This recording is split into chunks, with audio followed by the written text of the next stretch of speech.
The Best, Worst Christmas Pageant Ever by Barbara Robinson.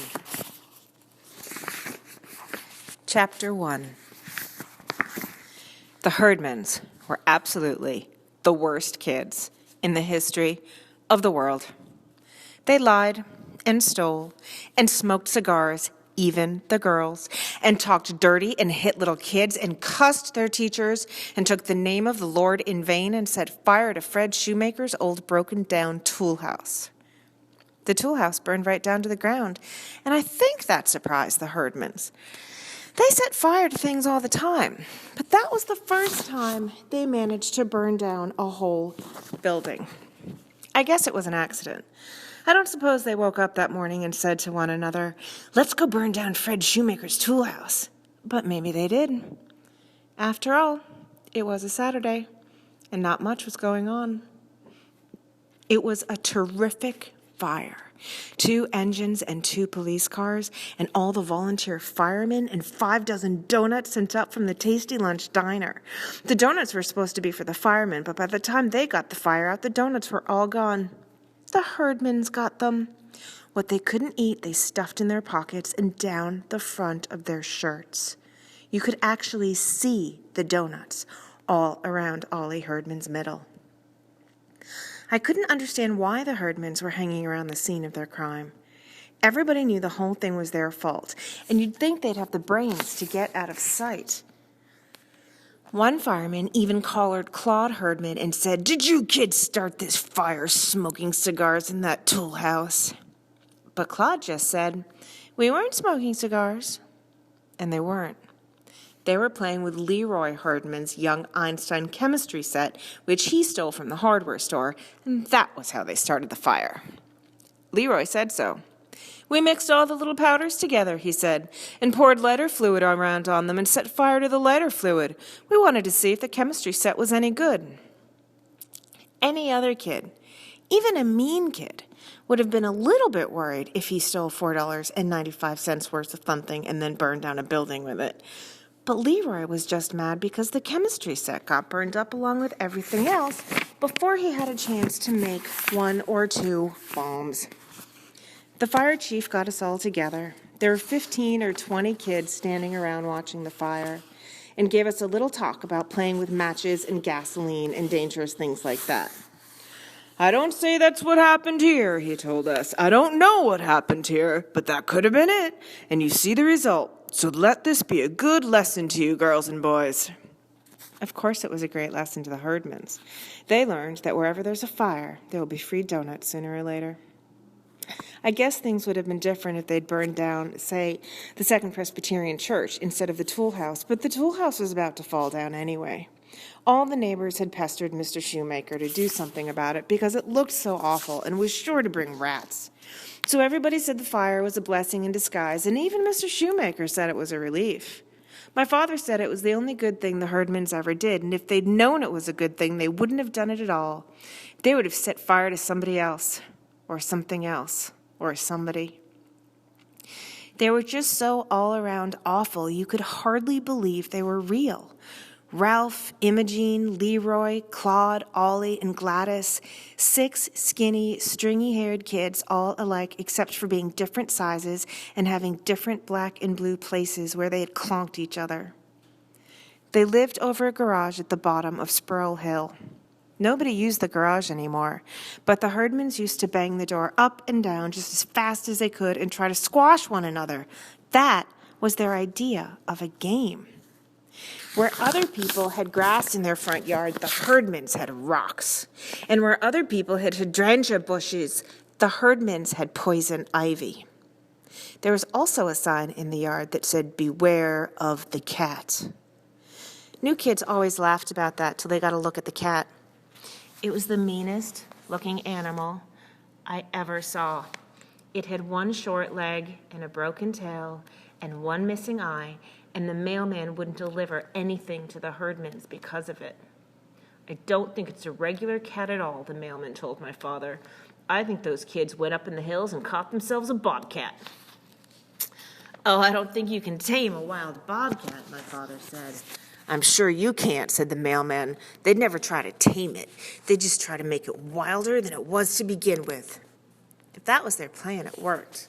The cat would attack anything it could see out of its one eye. And one day, Claude Herdman emptied the whole first grade in 3 minutes flat when he took the cat to show and tell.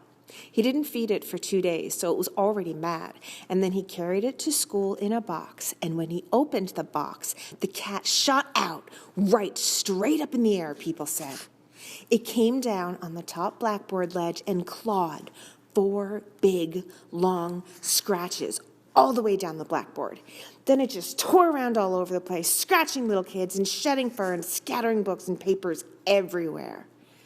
The teacher, Miss Brandel, yelled for everybody to run out in the hall, and she pulled a coat over her head and grabbed a broom and tried to corner the cat. But of course she couldn't see with the coat over her head. So she just ran up and down the aisles, hollering, "Here, kitty," and smacking the broom down whenever the cat hissed back. She broke over the Happy Family dollhouse and a globe of the world, and broke the aquarium full of 20 gallons of water and about 65 goldfish. And all the time she kept yelling for Claude to come and catch his cat, but Claude had gone out in the hall with the rest of the class. And later, when Miss Brandel was slapping Band-Aids on everyone who could show her any blood, she asked Claude why in the world he didn't come and get his cat under control. "You told us to go out in the hall," Claude said, just as if he were the ordinary kind of first grader who actually did whatever teacher said to do. The cat settled down a little bit once it got something to eat. Most of the goldfish and Ramona Billion's 2 pet mice that she brought to show and tell. Ramona cried and carried on so. "I can't even bury them," she said, that they sent her home. The room was a wreck. Broken glass and papers and books and puddles of water and dead goldfish everywhere. Miss Brandel was sort of a wreck too, and most of the first graders were hysterical, so somebody took them outdoors and let them have recess for the rest of the day. Claude took the cat home, and after that there was a rule that you couldn't bring anything alive to show and tell. The Herdmans moved from grade to grade through the Woodrow Wilson School like those South American fish that strip your bones clean in 3 minutes flat, which was just about what they did to one teacher after another. But they never got kept back in a grade. When it came time for Claude Herdman to pass to the 2nd grade, he didn't know his ABCs or his numbers or his colors or his shapes or his 3 bears or how to get along with anybody. But Miss Brandel passed him anyway. For one thing, she knew she'd have Ollie Herdman the next year, and that was the thing about the Herdmans. There was always another one coming along, and no teacher was crazy enough to let herself in for 2 of them at once. I was always in the same grade with Imogene Herdman, and what I did was stay out of her way. It wasn't easy to stay out of her way. You couldn't do it if you were very pretty or very ugly or very smart or very dumb or had anything unusual about you like red hair or double-jointed thumbs. But if you were sort of a medium kid like me and kept your mouth shut when the teacher said, "Who can name all 50 states?" you had a pretty good chance to stay clear of Imogene. As far as anyone could tell, Imogene was just like the rest of the Herdmans. She never learned anything either except dirty words and secrets about everybody. Twice a year we had to go to the health room to get weighed and measured, and Imogene always managed to find out exactly what everybody weighed. Sometimes she would hang around waiting for the nurse, Miss Hemphill, to give her a Band-Aid. Sometimes she would sneak behind the curtain where they kept a folding cot and just stay there the whole time with one eye on the scales. "Why are you still here, Imogene?" Miss Hemphill asked one day. "You can go back to your room." "I think you better look and see if I've got what Ollie has." "What does Ollie have?" "We don't know. Red spots all over," Imogene shrugged. Miss Hemphill looked at her. "What did the doctor say?" "We didn't have a doctor." Imogene began scrunching her back up and down against the medicine cabinet. "Well, does Ollie have a fever? Is he in bed?" "Nah, he's in the 1st grade." "Right now?" Miss Hemphill stared. "Why, he shouldn't be in school with red spots. It could be measles or chicken pox. Any number of things, contagious things. What are you doing?" "Scratching my back," Imogene said. "Boy, do I itch." "The rest of you boys and girls go back to your classroom," Miss Hemphill said, "and Imogene, you stay right here." So we all went back to our room, and Miss Hemphill went to the first grade to look at Ollie, and Imogene stayed in the health room and copied down everybody's weight from Miss Hemphill's records. Your weight was supposed to be a big secret, like what you got on your report card. "It's nobody's business what you get on your report card," all the teachers said, and Miss Hemphill said the same thing. "It's nobody's business what you weigh." Not even the fat kids could find out what they weighed, but Imogene always knew. "Don't let Albert Pelfrey on the swing," she would yell at recess. "He'll bust it. Albert Pelfrey weighs 143 pounds. Last time he weighed 137. So right away, everybody knew two things about Albert. We knew exactly how fat he was, and we also knew that he was getting fatter all the time. "You have to go to fat camp this summer," Imogene hollered at him. "Miss Hemphill wrote it down in your paper." Fat camp is a place where they feed you lettuce and grapefruit and cottage cheese and eggs for a month, and you either give up and cheat or give up and get skinny. "I am not," Albert said. "I'm going to Disneyland with my Uncle Frank." "That's what you think," Imogene told him. Albert had to believe her. She was always right about things like that, so all year he had fat camp to look forward to instead of Disneyland. Sometimes Imogene would blackmail the fat kids if they had anything she wanted, like Wanda Pierce's charm bracelet. Wanda Pierce weighed about a ton. She even had fat eyes, and her hobby was this charm bracelet. It had 22 charms, and every single one did something. The little wheels turned, or the little bitty piano keys went plink, or that little tiny drawers opened and closed. Besides being a fat kid, Wanda was also a rich kid, so every time you turned around, she had a new charm. "Look at my new charm," she would say. "It costs $6.95 without the tax. It's a bird, and when you push this little knob, its wings flutter. It costs $6.95. They were great charms, but everybody got sick of hearing about them, so it was almost a relief when Imogene blackmailed her out of it. "I know how much you weigh, Wanda," Imogene told her. "I wrote it down on this piece of paper. See?" It must have been an awful amount because even Wanda looked horrified. So Imogene got her charm bracelet, and she got Lucille Golden's imitation alligator pocketbook with Souvenir of Florida written on it. For a while, she got 10 cents a week from Floyd Brush, till Floyd caught double pneumonia and lost 15 pounds and didn't care anymore. My friend Alice Wendelkin was so nasty clean that she had detergent hands by the time she was 4 years old.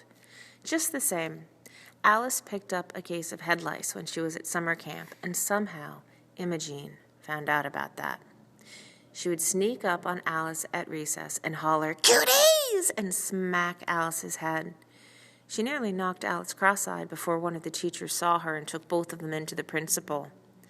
"Now, what's this all about?" the principal wanted to know, but Alice wouldn't say. "I had to hit her," Imogene told him. "She's got cooties, and I saw one crawling in her hair, and I don't want them on me." "You did not see one," Alice said. "I don't have them anymore." "What do you mean you don't have them anymore?" the principal said. "Did you have them lately?" It really shook him up. He didn't want a whole school full of kids with cooties. So he sent Alice to the health room, and the nurse went all through her head with a fine-tooth comb and a magnifying glass, and finally said it was all right. But it was too late. Everybody called Alice Cooties the whole rest of the year. If Imogene didn't know a secret about a person, she would make one up. She would catch you in the girls' room or out in the hall and whisper, "I know what you did," and then you'd go crazy trying to figure out what it was you did that Imogene knew about. It was no good trying to get secrets on the Herdmans. Everybody already knew about the awful things they did. You couldn't even tease them about their parents or holler, "Your father's in jail," because they didn't care. Actually, they didn't know what their father was or where he was or anything about him, because when Gladys was 2 years old, he climbed on a railroad train and disappeared. Nobody blamed him. Now and then you'd see Mrs. Herdman walking the cat on a length of chain around the block, but she worked double shifts at the shoe factory and wasn't home much. My mother's friend, Miss Phillips, was a social service worker, and she tried to get some welfare money for the Herdmans, so Mrs. Herdman could just work one shift and spend more time with her children. But Mrs. Herdman wouldn't do it. She liked the work, she said. "It's not the work," Miss Phillips told my mother, "and it's not the money. It's just that she'd rather be at the shoe factory than shut up at home with that crowd of kids." She sighed. I can't say I blame her. So the Herdmans pretty much looked after themselves. Ralph looked after Imogene, and Imogene looked after Leroy, and Leroy looked after Claude, and so on down the line. The Herdmans were like most big families. The big ones taught the little ones everything they knew, and the proof of that was that the meanest Herdman of all was Gladys, the youngest. We figured they were headed straight for hell by way of the state penitentiary until they got themselves mixed up with the church and my mother and our Christmas pageant. End of chapter 1.